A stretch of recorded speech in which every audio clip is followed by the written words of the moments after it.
Welcome to Principles of International Relations.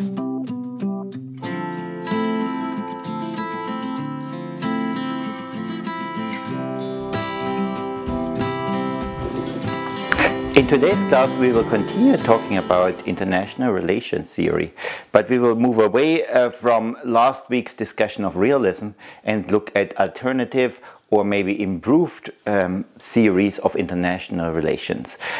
Predominantly, we will focus on the liberal ideas and focus on the different scholars here in the field, see kind of contrasting realist and liberalist ideas to understand what are similarities, what are differences, and why do we need to have these kind of different perspectives on international relations from these theories. But in the later part of the lecture, I would also like to focus on constructivist ideas of international relations theory, especially looking of the on the power or the importance of ideas in constructing our understanding of the world, and see what this brings to the table, which is entirely unique or different from liberal and realist perspectives. One word of warning in the very beginning is that constructivist ideas are not as neatly bundled together as realist and liberalist ideas. So under the umbrella of constructivist ideas, we will find many different forms of international relations theories, and we will kind of unfold them and discuss them in detail.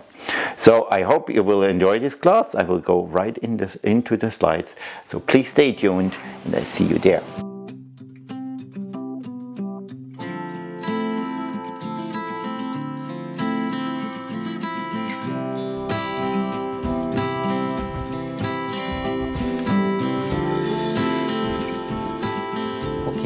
So in today's class, I would like to continue talking about theories. But unlike in the last class, where we focused primarily on realist theory and the basic assumptions of this theory, today I would like to go kind of broaden the field and go into other forms of theories like liberal theory, constructivist theory, as well as additional kind of briefly touching theories which are additionally out there. But before we do this, I want to kind of highlight two issues which I didn't really say something about in our last class, which are often seen as problematic in terms of realism. The first is the idea of reciprocity, and the second is the idea of identity. So if we are kind of thinking about ideas of reciprocity and ideas of what is often called collective goods, that means that we do have some problems which are providing ideas which are not necessarily mutual distinguishable between different actors. So you can't necessarily kind of provide a good for one actor but not for the other. And this kind of benefit without discrimination is really difficult to understand from a realist perspective. Now you might ask, why is that the case? Why can't realists have benefits which are collective for all members? Well, because they think very often in terms of relative gains, not necessarily in terms of absolute gains. So we had this discussion in the last class, but what I want to say with this is really that gaining is always in realism is always seen in proportional gaining to what others are gaining or losing in this respect. So from a realist perspective, you're not necessarily better off just because you have like a better life or you have a better situation, but it really depends on how much better you are off in comparison to how much another person, actor is better off. And that can provide problems with collective action because you can't discriminate between the benefit of different actors. What do we mean with collective goods? Well, basically, we think about goods which are omnipresent, which we can't exclude people from. So one thing very often is seen, like clean air in the environment, is seen as a collective good. Why? Because we will all benefit from this good air quality, and we can't exclude people from this. Another thing where we often think about collective goods is collective security. So within a country, defense is something which is provided to all the people in the country indiscriminatively. So if a country is defended by another from another power, then it is providing this for the people in the country itself, and not kind of on an individual basis. And so these kind of examples show us that there are certain situations where goods are not personalized but need to be collective. And realists really have problems kind of describing them. And so collective goods are hard to understand from a realist perspective why they are provided. Having said that, some scholars think that actually the difficulty in providing collective goods in reality, so empirically, we find that it is in terms of, for example, the environment, is very difficult to find coherent or rally people around protecting it, even though most people think there is a necessity to actual actions are very difficult to get. So in a way, we do find that there are problems with this, and some realists would argue that this is actually kind of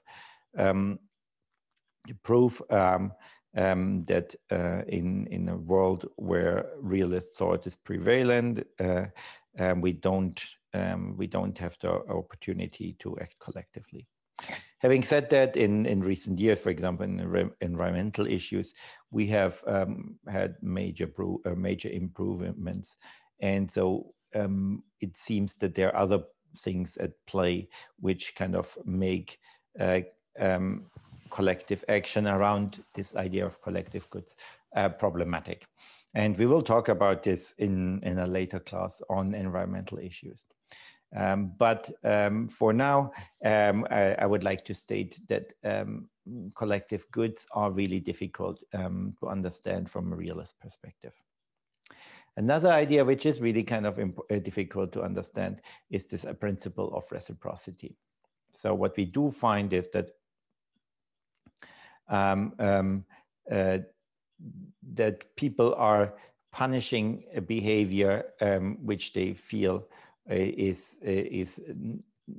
not in their interests, and rewarding positive behavior. So in this way, we don't necessarily have a problem with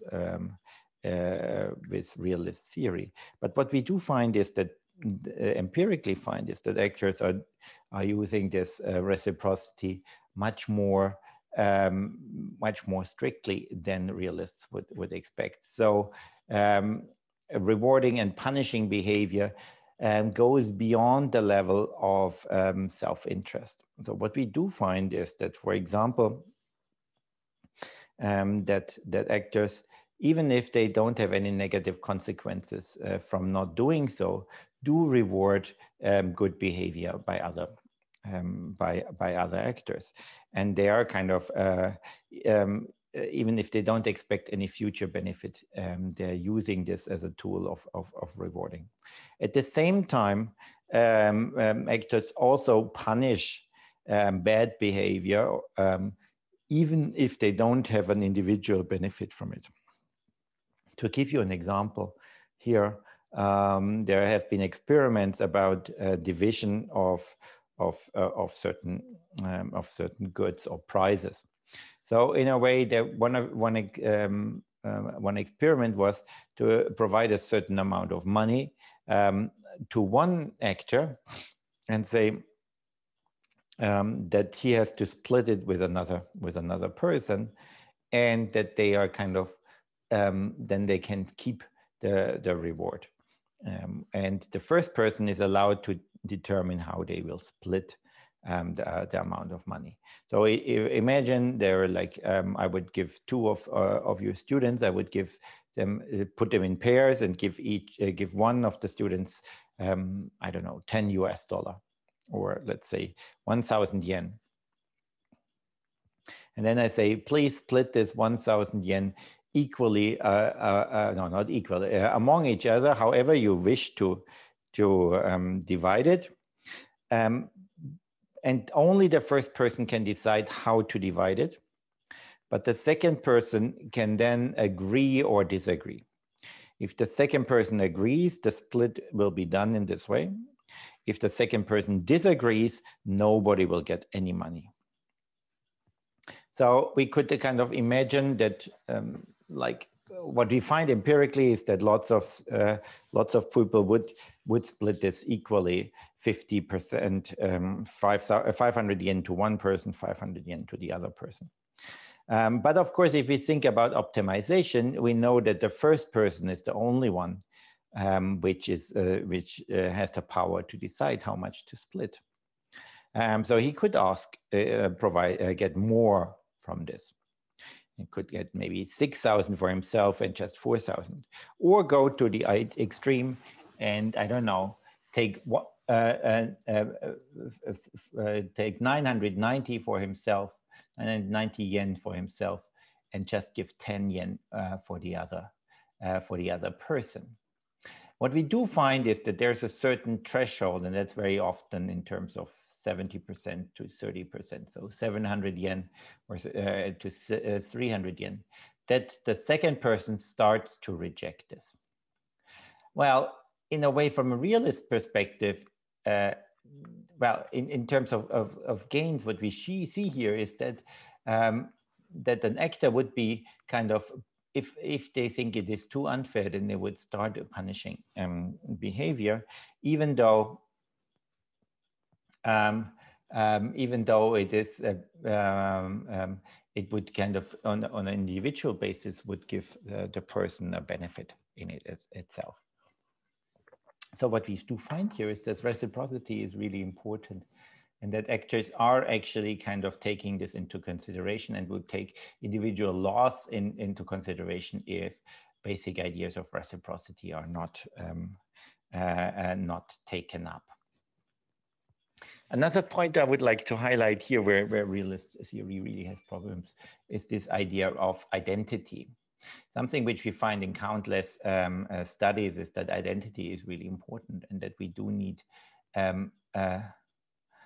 that actors don't only rely on self-interest to kind of get the most benefit for themselves, but rather also kind of identify with other actors and groups, etc., and provide benefit for them as well. This could be, of course, family, but it can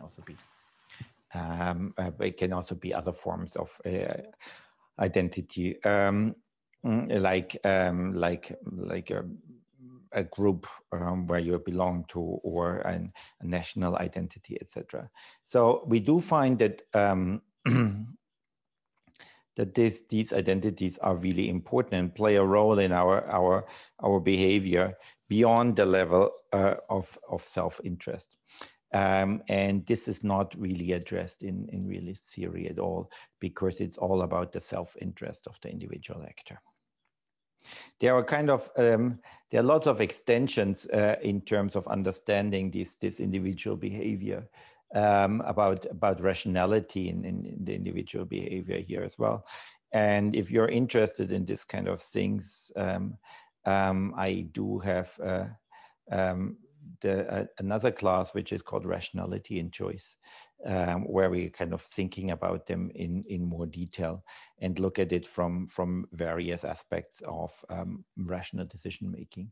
But what I can conclude for this class is really that we do have a strong sense of identity, and that we are behaving not only selfish within these groups, but rather kind of provide for these groups as well. Okay, let me go now to the second big theory which you will find in international relations. It's not, of course, these are not the only to realism and liberalism, but they are some of the most prominent ones. And liberalism, unlike realism, is not necessarily kind of only a realist theory, an international relations theory, but it is a kind of changed for the framework of international relations and became more and more important there. But the basis, the origins of it were really kind of in the 17th century political philosophy. And the idea here, there were two core ideas which are really important understanding it. First one is liberty, and the second is equality. So basically coming out of the American and French Revolution, where the idea was to overthrow tyrannic regimes which oppress the majority of the population. The idea of liberalism was really that individual actors have the right, the natural right for specific liberties like life and property, etc. And so that they can actually kind of use them in a way which should not be removed from some kind of ruler. And so this really kind of John Locke's work on this really became a movement during the age of entitlement, and the basis core idea how the interaction between individuals and state should be organized. So in this way, liberalism is not international relations theory per se, but afterwards it kind of some of the core ideas have been adapted for international relations as well. And until now, up to now, they are really kind of an important aspect of international relations theory. So if we kind of think about this from an international relations perspective, we can kind of take two key assumptions. First of all, something which is similar to realist theory, that human nature is competitive, but something which is different, that it's competitive in a constructive way. It's guided by reason, not emotion. That's another aspect. But also what I mean with a constructive way is that it is about the own benefit, which is important. And so absolute gains, as we talk about later on, are really important in liberalist theory. So the benefit of the individual rather than the relative gains of how much worth of another actor is. Second point is that self-interest and competing interests in society can engage one another constructively. So cooperation can happen. So actors can kind of compete, but at the same time collaborate with each other. And that's another important aspect of liberalist idea, that we don't only have competition for the sake of competition, but cooperation is likely to happen and anticipated by the theory. So another, what we have to see here as well is that liberalism was also always explained as the idea, the prospect of peace rather than conflict. While we have the focus in realism is on conflictual relationships between different actors, what we do find in liberalism, it's the prospect of cooperation and peace, which is really kind of important.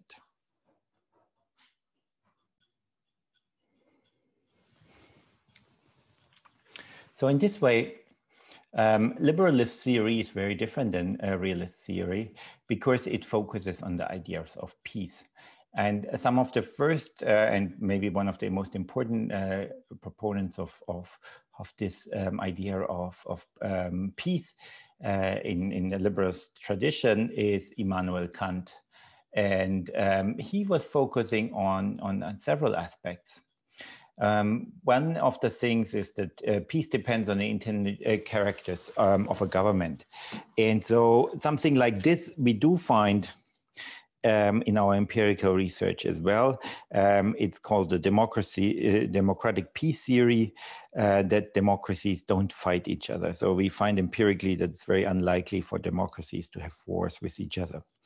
Having said that, there might be other factors which are kind of leading to this kind of more peaceful relations between democracies among each other rather than democracies towards autocracies, which is not necessarily kind of in the defined in the peace loving perspective of how it's proposed by Immanuel Kant. But at the same time, it is an important factor to consider. Another aspect is that from Kant is that state could develop organizations and rules to facilitate cooperation. So liberal institutionalism is something which is founded on this kind of ideas, that the state actually has the power to develop institutions which facilitate cooperation. And that's something which we often see in international relations, liberalist perspective of international relations, like John Eikenberry and others as well, where they kind of focus on the institutional aspects and see them as a key factor in fostering cooperation.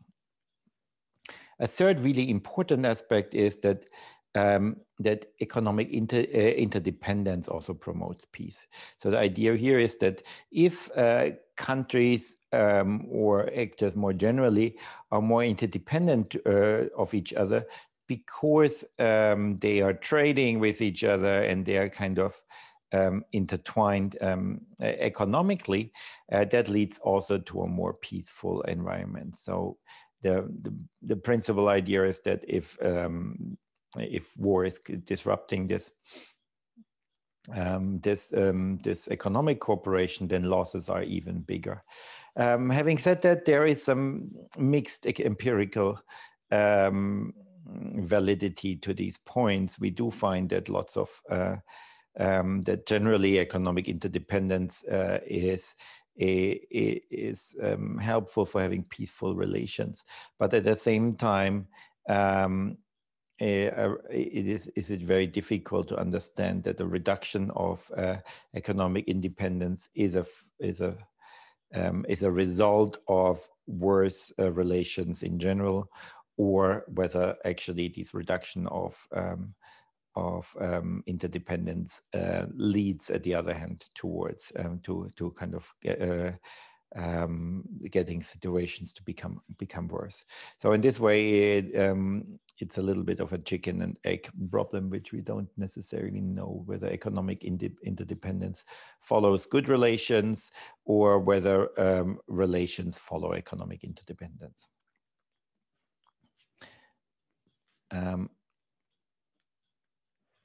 If we want to look at the traditions of liberalist ideas, we can find many different key actors. As I said, some of them are especially in the field of economics, but in international relations, also many proponents are existent. So a couple of people I wrote down here are John Locke, of course, I talked about him as in the beginning, Immanuel Kant as well, Adam Smith, David Ricardo, John Stuart Mill, and John Maynard Keynes are really important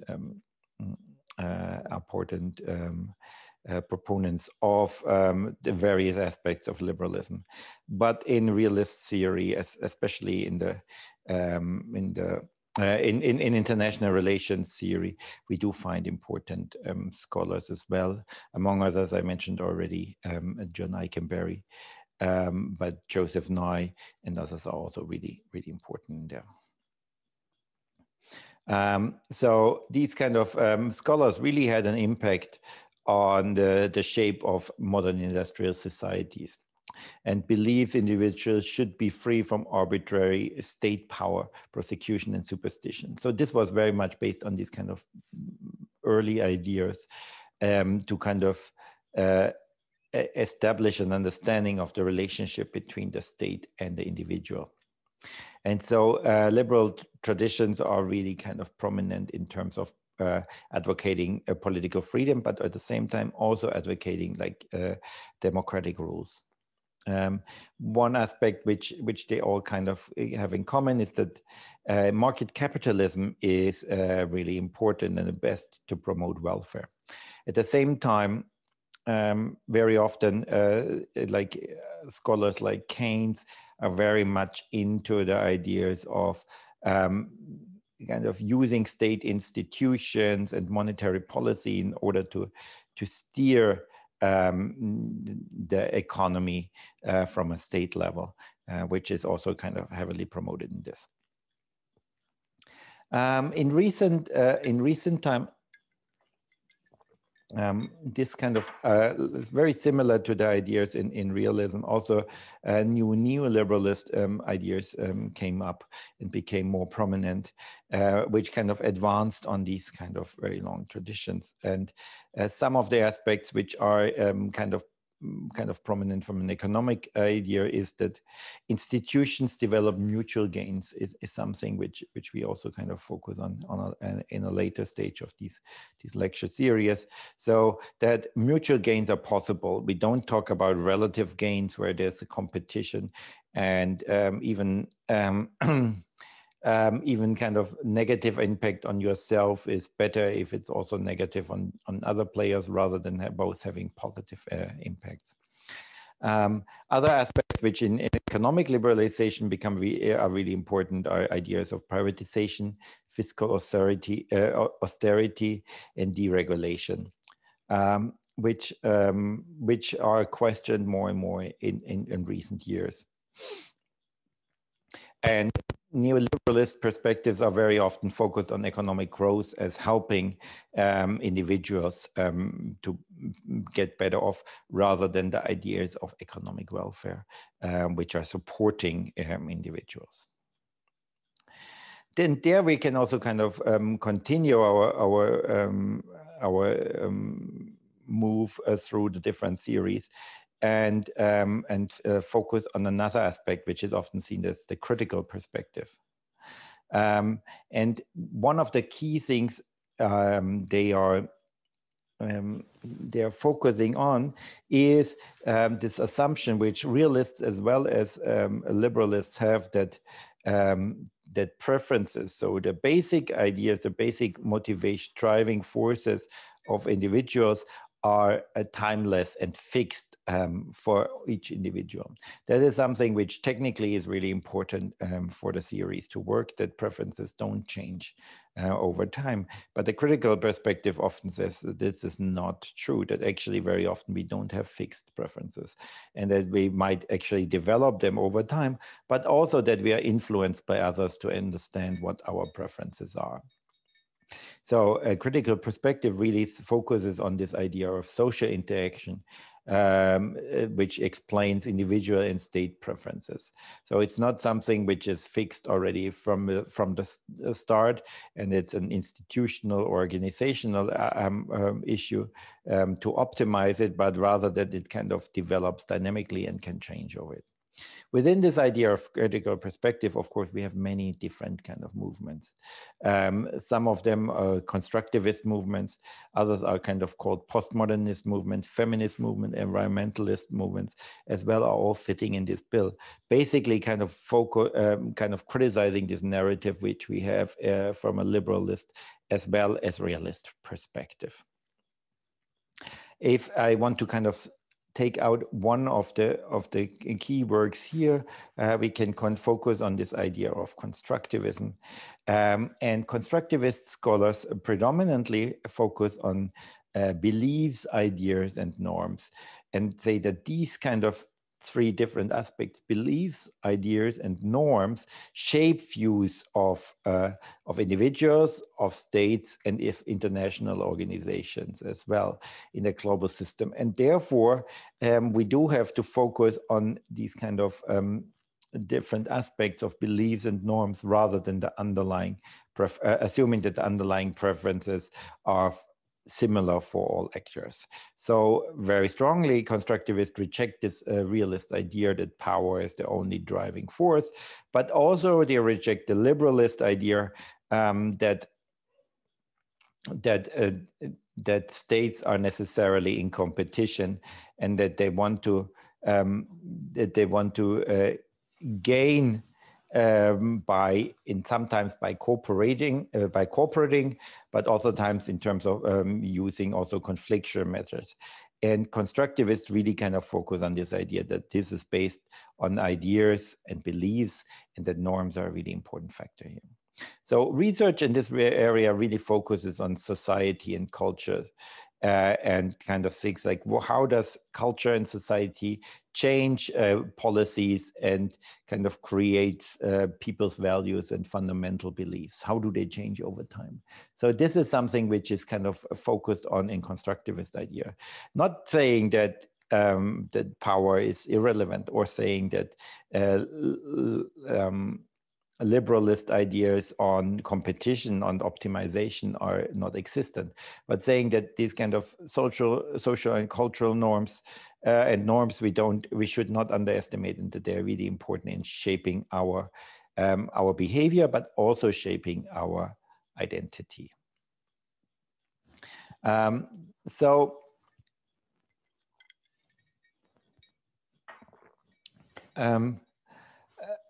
in a way, these kind of central ideas of realism, like the military force and economic capability, explain how states interact, is rejected by constructivist ideas, and say that these are, in a way, constructed narratives which states might focus on, but it's not kind of a given that they have to act in these kind of ways. And lots of research is then focusing on how to develop new norms which are more cooperative, or which are maybe focusing more on the common understanding what human rights are, etc. So in a way, even the idea of a state or a market or international organizations, from a constructivist perspective, is seen as an entity in a social context. So they are kind of developed in this social context, and they are kind of for a specific purpose, and they have certain patterns of behavior, which are then kind of maybe change over time or continue in the same way. And so by looking at these kind of patterns, we can understand what the purpose is, what the kind of the narrative is the actors work in within these special entities, being states, markets, or international organizations. And by doing this, we can actually understand also where maybe things go wrong, where there are unintended consequences, etc. So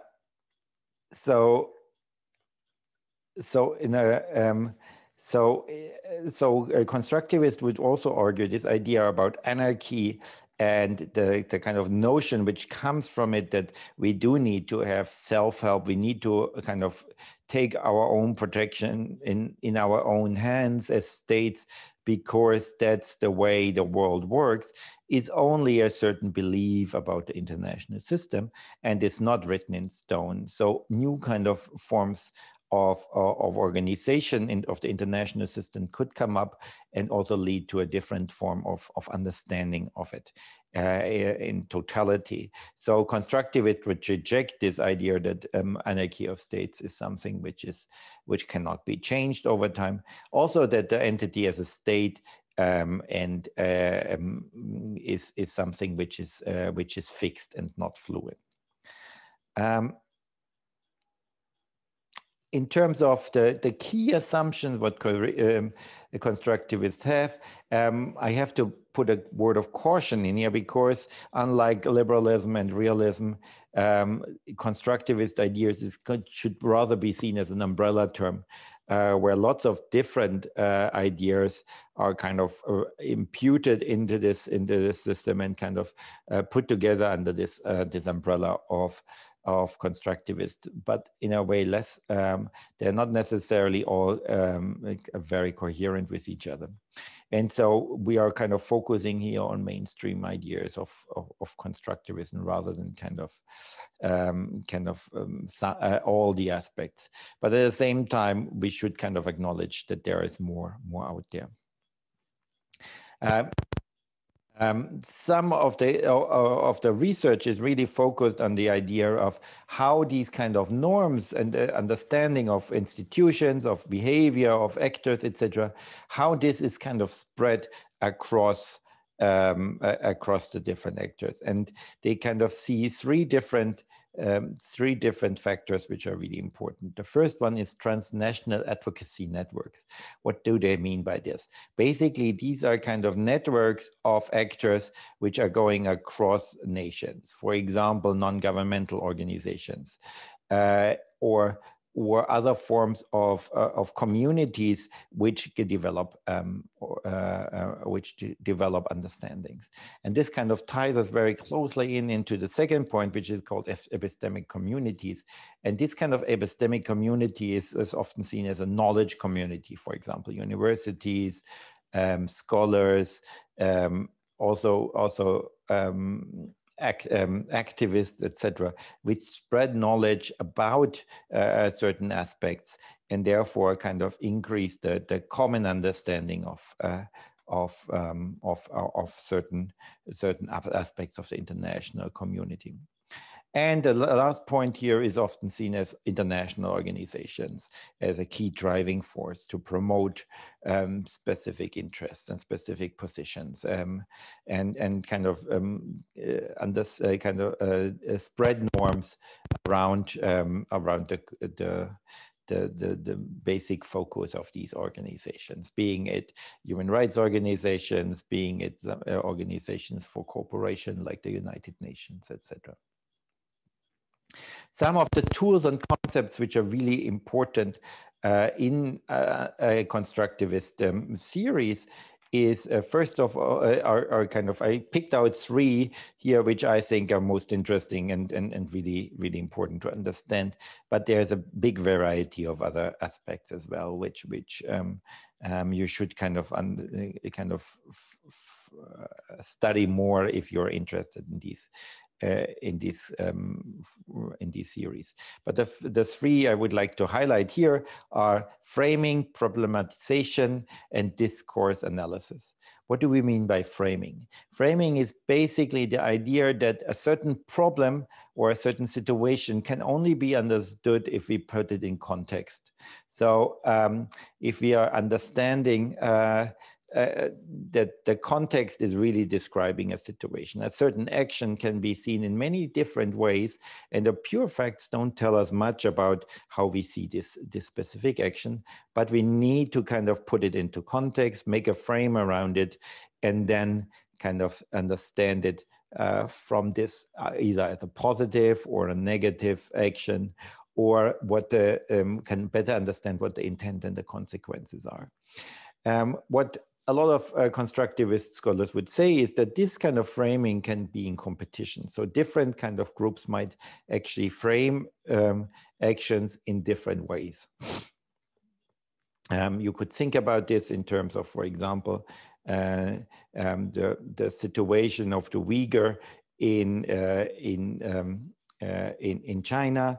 One frame which is kind of proposed by human rights advocates and several Western countries is that freedoms of the Uyghur population are diminished and that they are actually that they are held against their will, and therefore they are forced into a situation which is a certain form of repression, and which needs to be changed and needs to be objected to. And so the frame here is really that about the situation which is focused around oppression. China would use a very different frame in seeing and kind of describing this situation, and they would kind of use a frame of a situation of avoiding avoiding radicalization, Islamist radicalization in some of its territory in order to keep it more peaceful. And therefore seeing these kind of measures as necessary in order to avoid radicalization. We do find, of course, that not all frames are working are kind of equal. And normally what we do find is that some frames are having logical kind of gaps and becoming getting loopholes, etc., which is then difficult to kind of keep this very specific narrative. But we do find that there is competition between different frames, and some will prevail while others will kind of be diminished. That's something which is kind of not just focused on international politics, but from constructivist ideas on many kind of social issues. We do see this kind of different framing. Another aspect is the idea about problematization. And that is then kind of challenging positions which are accepted or maybe kind of unchallenged in society at a certain moment, and saying why they are problematic in order to kind of change the frame of how we see these situations. To give you another example, there could be the idea about using landmines in warfare. And the idea about problematization was that it has been kind of the research and the epistemic community has seen how devastating consequences landmines can have on your population at large, even if conflicts have ended, by showing how many innocent people have been hurt by them, how it is kind of makes it impossible to kind of move on after a conflict because these kind of landmines are somewhere in the ground and we don't know how difficult and expensive it is to remove them at a later stage, how much harm they again do for the civil society, which unsuspecting might walk over these kind of fields and be blown up and injured, etc. So in a way, without this, landmines were not singled out were seen as one of many weapons, but with this problematization, like human rights organizations and others problematized the use of these kind of weapons and showed the consequences of these actions. And by doing this, they kind of raised the awareness about why they are problematic, and essentially, actually, this led to a ban of using landmines in conflicts, and even the production of landmines, which seemed to be one of the success stories. But of course, we can see this problematization in all kind of aspects of life. For example, in recent years, something which we became more aware is the unequal treatment of men and women in the workplace, and some several Western countries especially kind of highlighted the unequal pay for similar work based on your gender.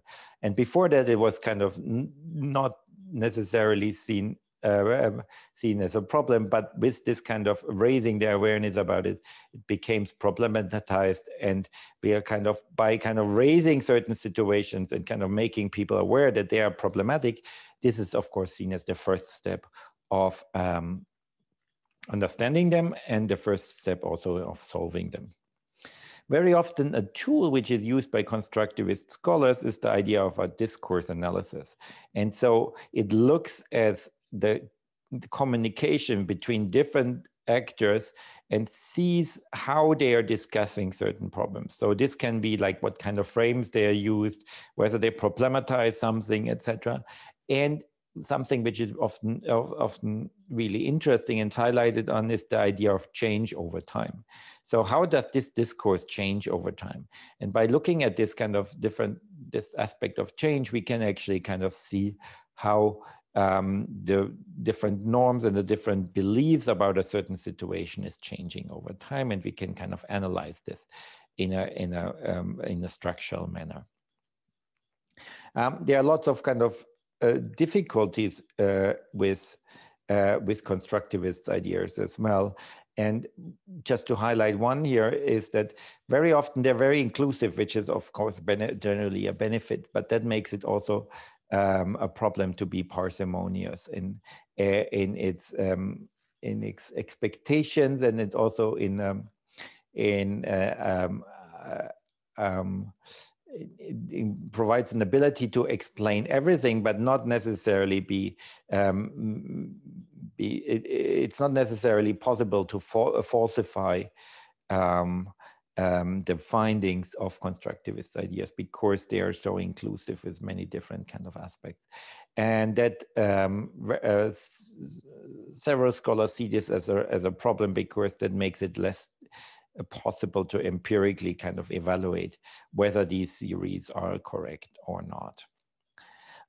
So you might ask, are these kind of three, realism, liberalism, and constructivism, are these the three kind of schools which are kind of used in international relations? And I have to say, most certainly not. There are many, there are several others which are also really important and kind of shape the landscape of international relations theory considerably. But we won't be able to kind of go through all of them. I think we have several courses which are focusing on theory building, which you can take at a later stage.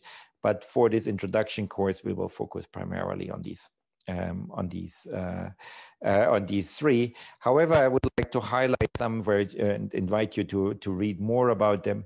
The first one is gender theories, which is becoming very popular in recent years, and that's an important aspect.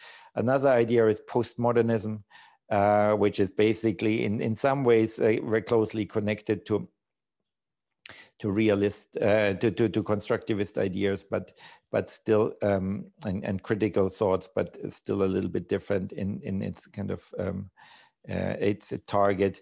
Historical materialism and Marxism is something which has been, of course, during the Cold War, it's very prominent theory. Is nowadays less used, but in recent years it becomes, the idea of different classes in society becomes more important again. And we will touch this in specific classes as well. And the last point here is historical institutionalism, which basically focuses on the ideas of the role of institution in international politics, and kind of shows how they historically developed and how they kind of created, basically kind of influenced the international politics in the long run. There's a really interesting article by Pearson, which I invite you to read. We have it in our kind of general or in our advanced readings as well, and to show that how institutions over time become something which is called past dependent. So what happens in the previous time is really kind of important in understanding current situations as well. You might actually kind of get confused with these many theories, and also with my very kind of basic description of what they are targeting. But don't worry too much about it. Over time, we will kind of go into the different aspects of the theories at a later stage again and again, and therefore kind of explain them along the lines of empirical examples, and it will become clearer over time as well.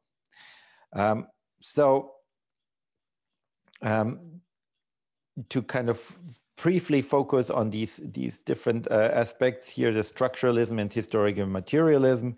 A lot of these kind of theories are rooted in Marxist ideas.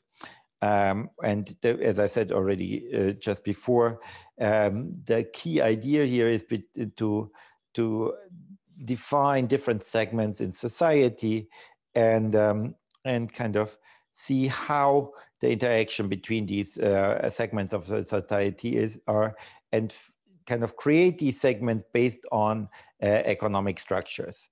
So what we do find is that after the end of the Cold War, a lot of these ideas were not so studied so hard, but in recent years,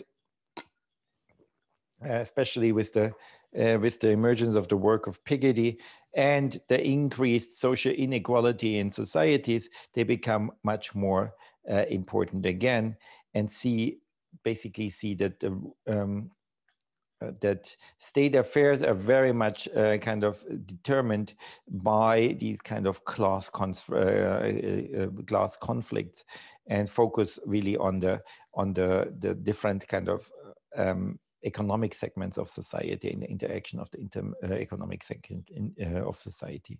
So overall, this is a dynamic field of research which is becoming more and more important again. So at the end, I would like to make a very brief summary just to kind of recoup some of the key points here. The first ones, of course, are that neorealists see the international system as a market rather than as a predetermined. So, so in a way, this competition is derived not by the specific nature of countries, but rather by the aspect of markets, and the competition is and the need to be competitive in order to keep up with the rest of the countries as well. We do know that realism doesn't explain all aspects of international relations, and that other theories like liberalism have really advantages over explaining several parts of it. I focused on the idea of the collective good in the very beginning of this class, but also the ideas of liberalists that unitary actors assumption, which basically means that more actors than only the states can exist, is a really important aspect, which we will discuss much more in the coming weeks. The ideas about constructivism in terms of norms and cultures as driving factors are also really important to understand. So we do have realism, which is kind of a very narrow theory thinking about power and states as actors. Liberalists opening this up by including more actors, thinking still about competition, but kind of seeing mutual gains as possible, and kind of including much more actors which are relevant in understanding. And also the focus rather that peaceful cooperation can exist, while realists basically think more about conflictual relations. And then we have the constructivist ideas, which include ideas of culture, norms, and it kind of ask the understanding how they affect international politics and how we have to incorporate them. So I look forward to discussing this series further in our class. And until then, if you have any questions, please feel free to ask me directly or on our Padlet site. And I hope you have a great time. Until then, yes, I hope. Take care, and I see you soon. Until then, take care. Bye-bye.